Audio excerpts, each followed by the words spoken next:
Hi David, let's start with sort of squad updates. Where are you, sort of similar squad to what you've had over the last week or so? Yeah, no changes, no issues. It is the case that Grant, as we said, train the week, will play on Sunday if everything goes to plan for 45 minutes for the under-21. And everyone else is on his way back. Gibbo will be back in training next week as Ujo.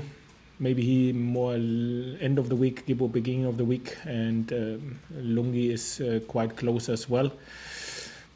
Josh is making next week the last stages of his fitness work, and the week after we expect him back in team training as well. So, but there are no issues after the last game. Yeah, and just your reflections very quickly on Wednesday night. I guess pleased is probably the overriding emotion with how that game transpired, both from a performance perspective and a results perspective. Yeah, I think, as I said, solid performance, deserved win. Offensively, creative, defensively, solid set pieces, as we've discussed. We were able to do better.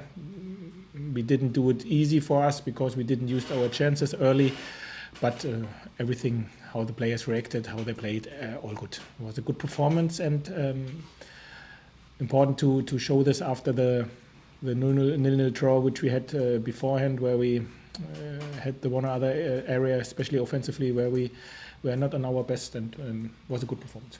And obviously it's a derby this weekend. Just give us a sense of the mood in and around the place ahead of this game. Is it excitement? Is there a little bit of nervousness? I mean, how do you feel, and how do the players feel heading into this game? No, can't wait.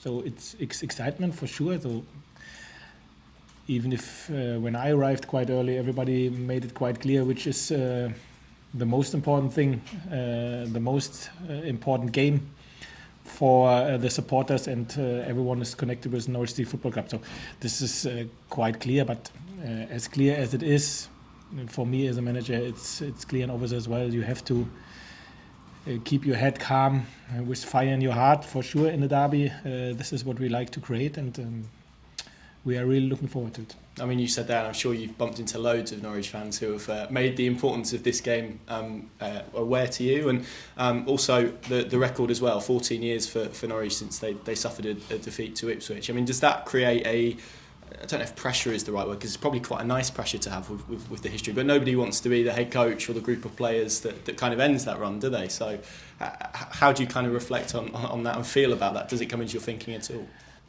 No, to be fair, this is nothing which really is in my mind. It's about the game, and I think this is exactly what counts. This game is not about the past. This game is not about the future. This game is about the present, and there you have to be there. And this is what we prepare us as good as we can.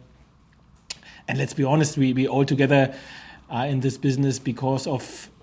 We love the game, we are passionate for the game, but then there is the cherry on the cake, and these are some certain games which every club has, and for us it's this East Anglian Derby where we are looking forward to, and tomorrow is the first time where we can host this, and or where we can part of it. So we are all together happy to be part of it, and it's great to have, and I'm, like everyone, like the players, are looking forward to it. It's interesting because even though it is one game in a 46-game season, for supporters, for people around the game, it feels much more significant than that. It almost has like a cup feeling to it. I mean, does it affect how you approach it? Because obviously, I'm sure the message to the players is that it's a singular game, but obviously they will be aware of that emotion as well. So do you have to kind of manage that? Do you let your players lean into that emotion? Would you prefer them to be calm? I mean, how do you kind of build up to it? Yeah, the truth is it's a special game, so I will not hide away or make them aware it isn't. So it is the one and only. Luckily, you have it twice in a 46 game period, not only once. But why not? Come on, tell the truth, and the truth is this is a special one. the truth is as well, you get 3 points for this game, like for every game before or afterwards. This is true as well, but it's a special one, and this is what I think everybody should feel it. Everybody can say it. Everyone should embrace it at one moment as well. And this is exactly, if you speak a lot about it, but you not experienced it, it's something different. And I asked who was involved in a East Anglian derby in my dressing room, and there were not a lot of hands raised at this moment. And this is why I think the excitement is even bigger, because a lot of people, a lot of players haven't be part of it so far, be part of other derbies for sure. They know how big games like this are, but to have it the first time, it's always the most exciting time, to be fair. Obviously, people will be looking at the league table. They'll be looking at where Ipswich are, where Norwich sit at this moment in time. Do you feel that you go into this game as underdogs? A lot of people maybe say around derbies that form gets thrown out of the window. I mean, do you agree with that point? How are you feeling about kind of where your squad are heading into this game? I have no problem if the one or other looks on the table, and we are going in this game with from the underdog position. No props with it. Doesn't change our approach. And you mentioned there in terms of players in your dressing room, you have got a lot of experience in there, a lot of players who will have experienced different derbies. I think Ashley spoke about it after the game, and the Burnley-Blackburn one that he was involved in last season and scored 2 goals in. So are you looking from a selection perspective at certain type of personalities to approach this game and deal with, I guess, everything around this game in terms of the increased levels of emotion and maybe even expectation? This can play a part, but before this there will be a lot of other topics and boxes which a player has to tick. The form, the skills which he have, the fitness which he has, maybe the last box he has to tick if it would be if someone maybe has experienced something like this. But to be fair, everyone, even the guys who maybe only experienced games like this in the youth, they know there are games which are bigger than other games for a lot of people. And this is exactly, as I said, you grow up in this business and you know in a season there are certain games which are bigger than others. And now we have the opportunity to be part of it, and we are all, as I said, looking forward to it. And just a little bit on Ipswich Town. I mean, it's an incredible position that they find themselves in. Their home record in particular is tremendous. I think they've scored 30 goals at home. It's 9 wins from 10. It's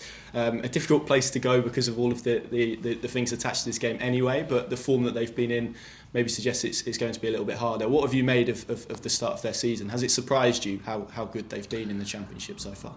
Yeah, of course. So I think at the beginning of the season, no one, me included, expected it. But when you follow them and if you've seen the games, what they've done, how they've done it, it's not a surprise that they are top of the table or second in the table.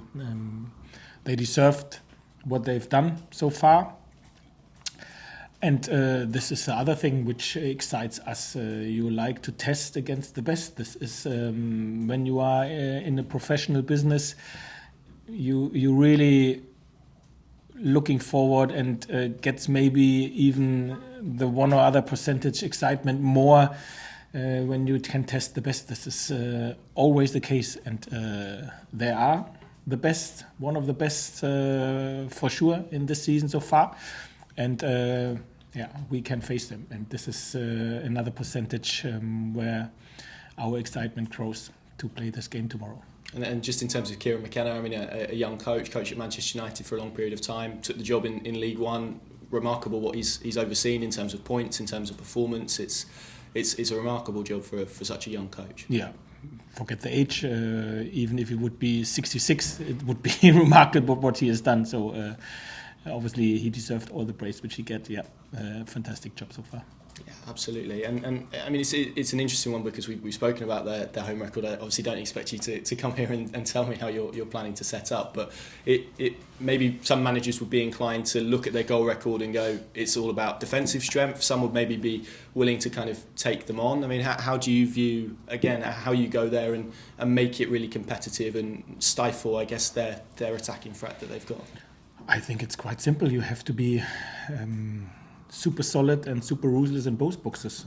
I think if you only defend quite well but don't attack, the pressure will be at one moment so high that it can cause you problems. If you only attack quite well but you don't defend, they will cause you problems as well. At the end of the day, you have to be ruthless, focused, clear, and solid in both boxes.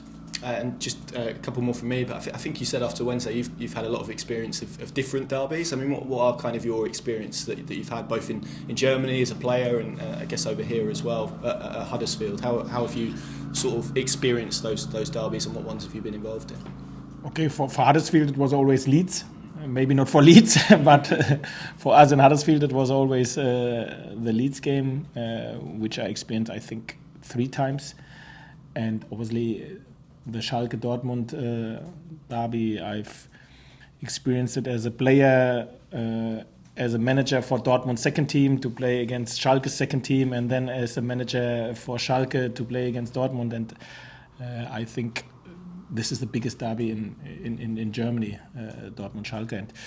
And so I had some experience with games like this before, yeah. And just finally for me, obviously you'll have a full away end at Portman Road. You'll have plenty of people watching, listening from afar. What would your message be to those supporters ahead of tomorrow? What would you say to them? I don't have to say a message to our away supporters. They know exactly what to do, and they know exactly. And they are the guys who always show and say how important this game. I don't have to give a message on them. They will do exactly what's necessary for tomorrow. I'm for 100% sure. Good stuff. Thanks, David. Andy, anything? Yeah, thank you. I know. I mean, Colin was saying how strong Ipswich are at home. A lot of that is to do with their home support. How important is it that you don't let Ipswich get on top of you early doors? You try and quieten the crowd. Yeah, listen. At the end of the day, it's always a big thing not to get the occasion get too much influence on you in a game like this. To be focused on the football topics, on the tactical side of the game, to always be switched on. And I think this is. In home games, like in away games, very, very important, and especially in a derby. Yeah, I mean, you'll say it's not about you, but it has been a tricky period, and you've started to come out of that now. You've got some great results recently. I mean, this is a real chance for you personally to become a bit of a hero, isn't it? To get one over Ipswich. Do you feel that opportunity really? Yeah, if you mean for me personally, no, but I know it's for us. So, and not only for us as the squad or the players, for us as a football club, and we are aware about this. So I said this more often. I think this can be an advantage for us to experience the period which we had, to come through it together, to not only speak about how close we are, how strong we stick together, everyone here at Colney. Not to speak only about it, to show it, and this is something what the players have done, and hopefully, and this is for sure what excites everyone after this game. They get all the praise which they can earn, and for this you have to do your job, and this is our aim on Saturday. And actually, you're only 3 points off the playoffs as well. So, if you were to win tomorrow, does this feel like this could be a real turning point for you in your season? Yeah, but most of the sentences which start with "if" are quite irrelevant. So this is why I don't like to answer a sentence which starts with "if." Thanks, David. Thank you. Thank you. Thanks, everybody. Thanks, David. Cheers.